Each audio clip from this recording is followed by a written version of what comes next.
this way. I don't know why you wanna treat me this way.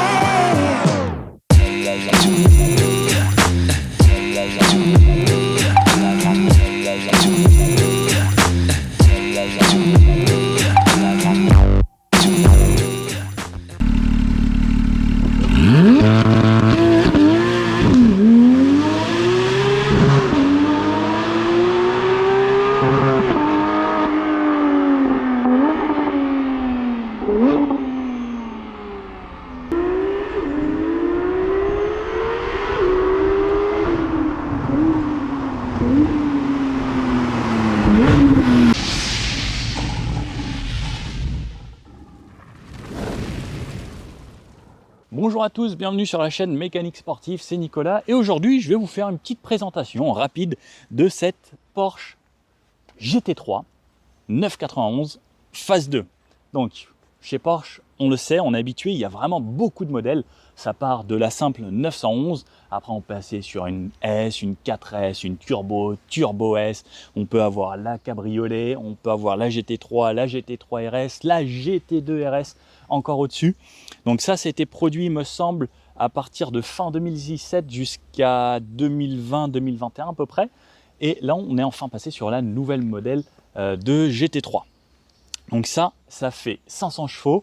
À l'arrière, on a un moteur 6 cylindres à plat, donc le flat 6 de chez Porsche en 4 litres. Donc ceux d'avant, c'était les 3 litres 8. Et là-dessus, on est sur un 4 litres qui monte jusqu'à 9000 tours. 9000 tours de bonheur. Et on va faire un petit essai rapide. Je vous présente rapidement le tour de la voiture et un petit essai sur route. Allez, c'est parti. Donc la GT3, qu'est-ce que c'est concrètement? C'est une 911, mais un petit peu plus bodybuildée avec de l'aéro un petit peu plus poussé. Qu'on peut voir, ça ressemble quand même énormément au pare-choc de la GT3 RS, l'avant, avec toujours une lame ici. Et on a un petit aileron à l'arrière que je vous montre juste après.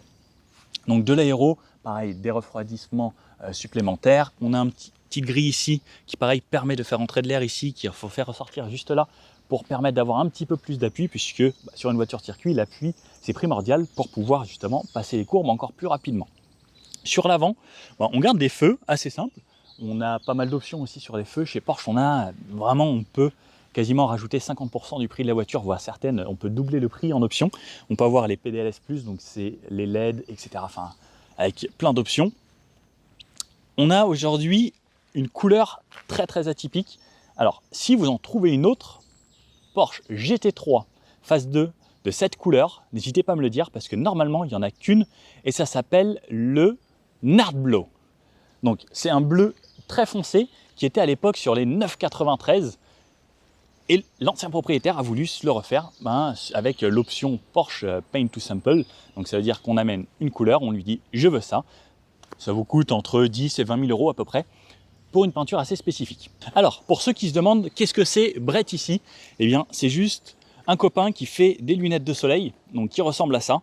Et il fait des lunettes un petit peu pour tout le monde. Mais ce que j'aime beaucoup, c'est que c'est la philosophie en fait. Ils ont appelé ça Brettman, c'est un petit peu les gentleman drivers. Et ça rassemble un petit peu tout ce qui est moto, un petit peu vintage, un petit peu automobile, tout ça. Et ils font des lunettes plutôt sympas. Donc c'est pas un placement de produit, c'est juste que c'est un copain. Donc voilà, je vous montre ça. Ce qui est cool, c'est moi qui fais du circuit aussi, on a des petites branches en titane ici qui permettent de rentrer dans les casques, que ce soit moto ou sur les casques de voiture, pour pouvoir avoir ces lunettes sur circuit. L'avantage d'une Porsche aussi, c'est en plus d'être une voiture à tout faire et d'être une voiture et sportive et à la fois très sympa et agréable au quotidien, c'est que ici on a un grand coffre, donc on peut l'ouvrir juste là, et on a jusqu'à 125 litres de chargement ici à l'avant. Donc à l'avant, pas parce que c'est une GT3 qu'on monte pas dedans. Alors, regardez, si je faisais un petit peu plus de stretching, je pense que je rentrerais quasiment dedans, carrément. C'est comme la GT3 RS. À l'époque, j'étais un petit peu plus flexible, j'avais un petit peu moins mangé pendant le confinement, et je rentrais dedans. Donc, on a quand même l'avantage de pouvoir mettre ici pas mal d'espace, ces casques et autres. Et on verra qu'on a aussi de l'espace à l'arrière. On a un capot ici en alu, donc c'est plutôt léger. C'est pas du carbone comme la GT3 RS par contre. Hop, et on referme. Sur le côté, on a des jantes qui ressemblent à celles de la GT3 RS également, sauf que sur celle-ci, on a du 20 pouces à l'avant et à l'arrière sur la RS, qui est le modèle vraiment le plus radical, encore un petit peu plus dur, un peu plus ferme. et avec un peu plus d'aéro, on a du 20 à l'avant et du 21 à l'arrière. Donc là, 20 et 20. On est sur du 245 ici, et sur l'arrière, on est sur du 305 de large. Au niveau des freins, on a du 6 pistons à l'avant, du 4 à l'arrière. Ça mord plutôt pas mal, on le verra tout à l'heure pendant l'essai. Et on peut voir aussi que niveau aéro, c'est un petit peu différent. Donc sur l'avant, on a un pare-choc qui ressemble quasiment à celui de la GT3 RS. Par contre, au niveau de l'aileron, on a un petit peu moins d'appui, mais ce qui permet d'avoir une vitesse de pointe de quasiment 320 km/h, 318 s'il me semble, et la GT3 RS, elle, est donnée pour 315, donc un petit peu moins, car elle a un petit peu plus de traînée, donc un petit peu plus d'appui. Au niveau du poids de la voiture, on est sur une voiture qui fait environ 1400 kg, ce qui est plutôt correct, et on a le 6 cylindres qui est basé juste ici, à l'arrière de la voiture, et sur cette phase 2, donc il y a eu les phases 1 avec des moteurs 3 litres 8, et cette phase 2 qui fait aujourd'hui 4 litres pour 500 chevaux. Et pour les dimensions de la voiture, on est sur une voiture qui fait 4,56 m de long, très facile à s'en rappeler parce que ça fait 4, 5, 6, 1,85 m de large et 1,27 m de haut, juste ici. Donc à l'arrière, ce fameux aileron juste ici, on a les feux qui ressemblent aussi à ceux de la GT3 RS, on a peint ici les lettres à la couleur de la carrosserie avec le GT3, donc on a le rappel ici GT3. Les deux échappements ici caractéristiques à l'époque, et aujourd'hui on a un silencieux Evox, vous l'entendrez tout à l'heure, ça chante vraiment plutôt bien et ça fait quand même beaucoup la différence avec une ligne d'origine, surtout quand ça monte à 9000 tours, c'est juste jouissif. Sur l'arrière, on a quand même un petit extracteur d'air juste là, donc qui remonte pas très haut, et on a un fond plat sur la voiture bien sûr, pour toujours avoir ce côté aéro. Et juste là, on trouvera des petites prises d'air qui vont ici à l'admission du moteur pour pouvoir lui injecter de l'air frais qui vient juste là, et avec l'aéro, ça fonce directement là, et ensuite tout l'aileron ici, donc celui-ci n'est pas réglable par contre. Là-dessous, on a le moteur 4 litres flat 6. Ici, vous pouvez voir, donc il y a une extraction d'air pour pouvoir refaire sortir l'air chaud du moteur, ce qui est top parce que l'air chaud ça monte et ça ressort par ici. Donc en dessous, vous êtes prêts? Vous aimez la belle mécanique? On voit rien, c'est comme les autres. Donc ici on a juste deux ventilateurs qui font remonter l'air chaud du moteur. Là on a une belle pièce carbone quand même, qui est jolie.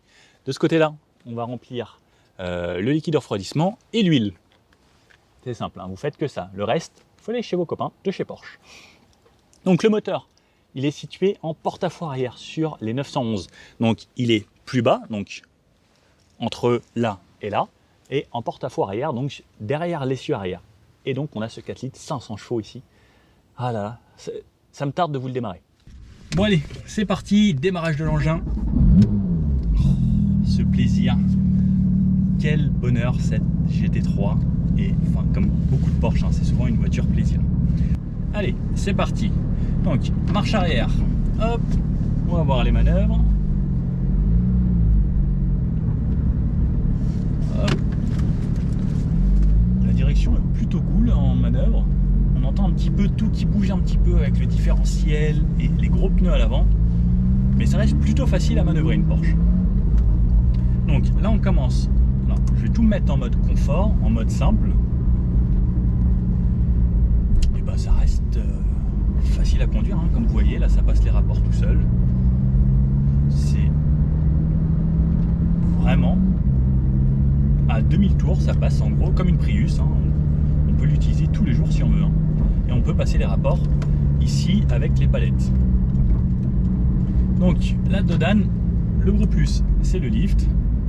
Ce qui est top, c'est que ça soulève assez rapidement. Et ensuite on peut passer les Dodanes sans trop de soucis. En mode confort, alors on sent que c'est une voiture assez rigide. Ce qui est top sur les Porsche, surtout GT3 et GT3 RS, c'est la précision de la direction, c'est assez impressionnant. Si on dépasse, il me semble, 70 km/h, la voiture redescend. Donc pour la ville, vous pouvez la laisser en hauteur, c'est moins joli. Mais quand il y a succession de Dodane, ça, c'est notre petit péché mignon en France. On en met partout. Alors celui-ci est assez haut. Si on y va tranquillement, ça se passe plutôt pas mal. Et on peut quand même réaccélérer. Alors là, je suis à 20% de la pédale. Je suis déjà à 50.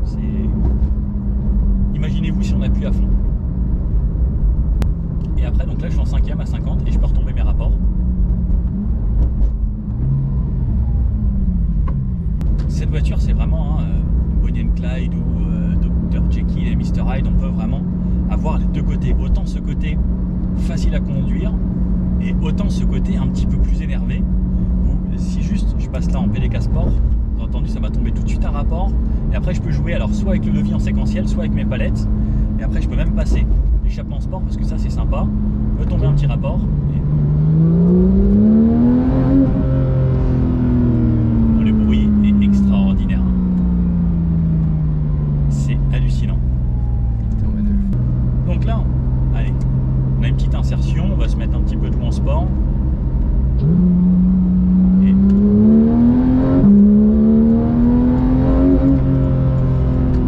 pour s'insérer, c'est quand même assez pratique. Et dites-vous que là, j'étais encore mi-pédale.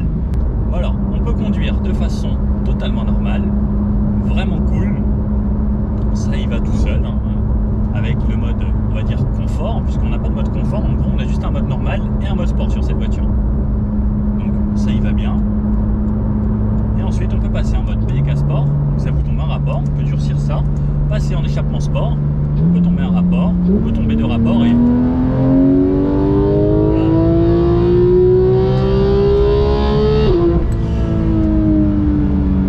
Ah voilà, ça commence à devenir sympa. Au-dessus des 5000 jusqu'à quasiment 9000. Et...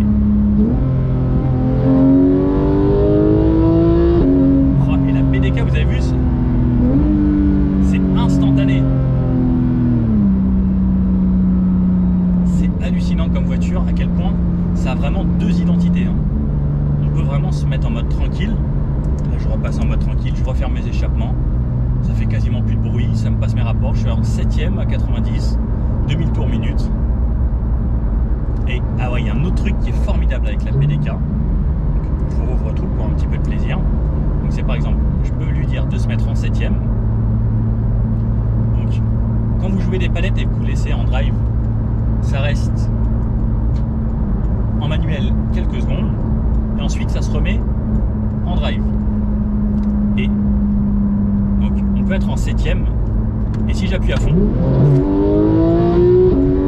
ça fait 7-2 instantanément. C'est incompréhensible comment la boîte peut se dire 7-2. Genre, ok, Nicolas est énervé. 7-2. Regardez, je vous le refais. C'est n'importe quoi cette voiture. 7e. Nicolas roule tranquillement. C'est un bon père de famille.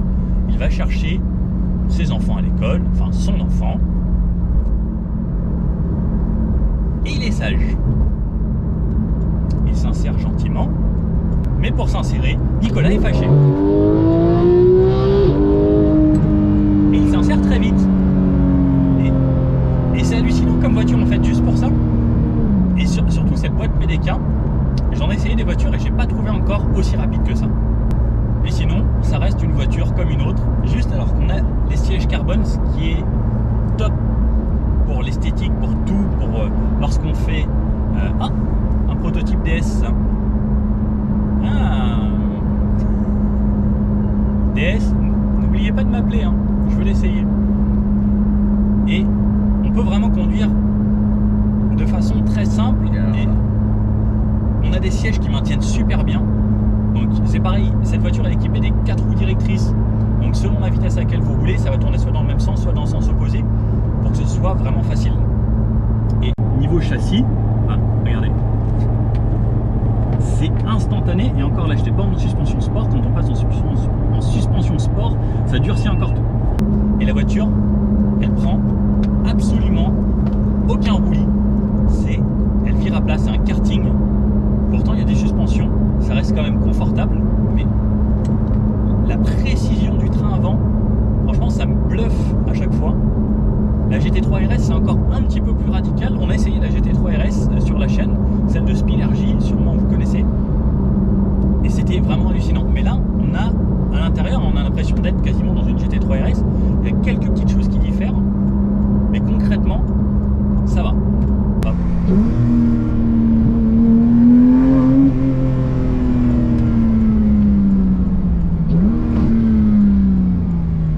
Mais ne serait-ce pas là un petit tunnel? Vous êtes prêts ou pas?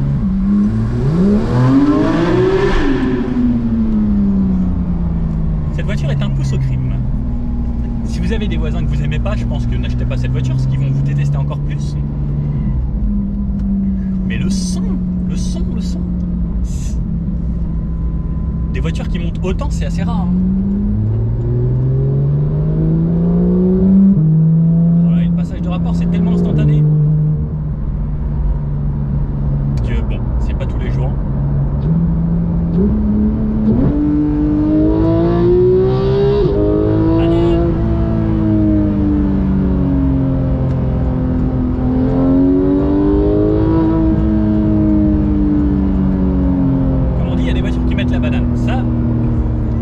Une voiture à banane. Hein. Oh là là. Et le son, franchement, déjà d'origine, ça fait un son sympa, mais là avec le silencieux, imaginez-vous avec une ligne complète, ça doit être n'importe quoi. Et puis, en virage, comme on a les roues directrices, ça tient. Et le freinage et la tenue de route. Mais vraiment, hein, ce qui est hallucinant, c'est que ça y va tout seul. Vraiment sans rien faire. Mais vraiment, ça, tout se fait tout seul. Et attention, gros freinage. Ça freine bien. C'est efficace dans tous les sens du terme. Et comme vous avez pu le voir, bah, c'est facile. J'appuie, j'accélère, je suis content. Voiture plaisir. C'est ça qu'on appelle vraiment une voiture plaisir en fait. Vous êtes prêts ?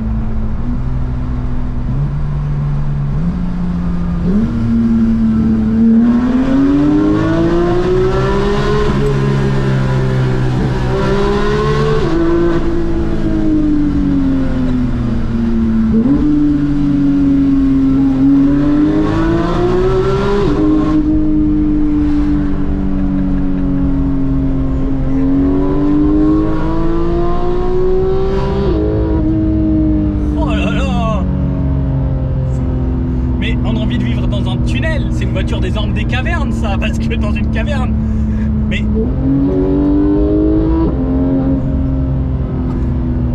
mais quel... c'est trop bon. C'est trop bon. Ce 4 litres.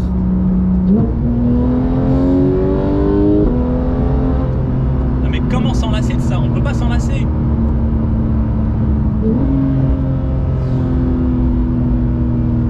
Faut se ranger sur la droite un moment. Et suivre les autres voitures repasser en drive et se dire que ça suffit parce que sinon c'est un pouce au crime, vraiment c'est un pouce au crime. Et là on a dépassé de 3 km/h à peine la limitation, mais vous pouvez dépasser de 150 km/h la limitation tellement facilement, et en fait c'est tellement jouissif, et en plus plus vous lui en demandez, plus elle vous en donne, et plus elle vous en donne, plus vous en voulez, et vous avez envie tout le temps de pousser. Et il faut pas faire ça, c'est pas bien. Sauf si vous habitez en Allemagne. Allez habiter en Allemagne. Hop. Alors, dans un rond-point, comme vous pouvez le voir, hein, c'est pareil.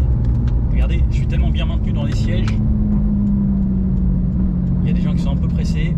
Nous aussi. Mais regardez, dans le rond-point, la tenue de route, l'efficacité du train avant, des 4 roues directrices, ça fait tellement bien le job. Et je suis tellement bien maintenu. Franchement, c'est tellement facile. Et vraiment, c'est un vélo cette voiture en fait. On peut vraiment l'utiliser tous les jours. Ça peut être un très bon délit, je pense.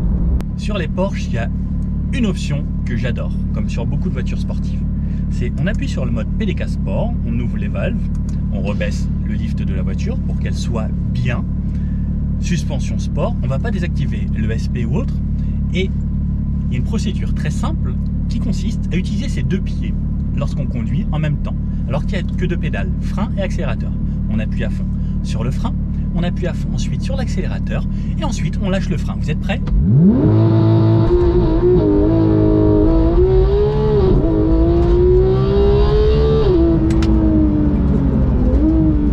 Et ça pousse un petit peu, ça s'appelle le launch control. On va terminer cette vidéo sur ça. Allez, on se fait un petit débrief à l'extérieur.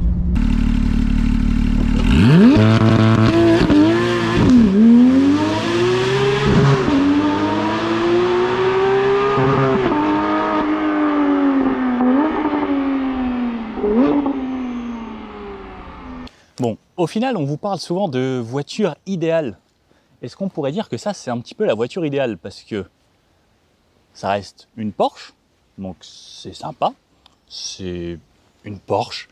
C'est facile à conduire, parce que c'est une Porsche. C'est plutôt fiable, en tout cas ces modèles-là. Et elle a vraiment en fait deux côtés. Un côté un petit peu vraiment gentleman driver, où ça reste une belle voiture, et en même temps ça a ce côté sportif, puisque on peut quand même faire du circuit avec. Les GT3, GT3 RS, c'est vraiment fait pour faire de la piste. On a des gros freins, on a une voiture qui est faite pour encaisser, et surtout avec ce genre de voiture, vous pouvez y aller, vous pouvez enchaîner des tours et des tours, c'est fait pour. Au niveau de l'entretien, etc., ça reste relativement simple. Il y a des voitures qui sont bien plus poussées, bien plus élaborées, où ça coûte beaucoup plus cher. Là, on va dire que, bien sûr, on reste dans des budgets assez conséquents, mais c'est déjà moins qu'une voiture, une supercar, vraiment, tout ce qui est Ferrari, Lamborghini, etc. Et vraiment, c'est la facilité, c'est une très bonne école, les Porsche, pour apprendre à piloter. Ce qui est top, c'est que vous pouvez aller au resto avec madame le vendredi soir, samedi soir ou toute la semaine, même si vous voulez, avec une voiture classe. On a de la place dans le coffre, on a un petit peu de place à l'arrière, parce que pareil, si vous partez, vous pouvez passer vos bagages à travers l'arceau.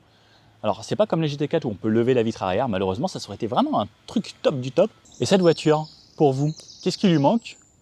Ou est-ce que vous la trouvez parfaite comme ça? Mais voilà, on a l'essence, on peut mettre jusqu'à 90 litres, donc si vous voulez faire des longs trajets, si vous avez pris cette option, vous faites plus de 500-600 km en roulant tranquille. Que demander de plus? Voilà. N'hésitez pas à me dire, vous, ce que vous en pensez de cette voiture. Est-ce que c'est un véhicule qui pourrait vous intéresser? Ou est-ce que vous seriez plutôt Carrera normale ou GT3 RS encore plus ultime? Merci d'avoir regardé cette vidéo. N'hésitez pas à mettre un petit pouce bleu comme ça si vous avez aimé, à mettre une question dans les commentaires, à me poser des questions, me demander si ça va ou si vous ça va. Et puis je vous dis à bientôt pour un futur essai. Ciao!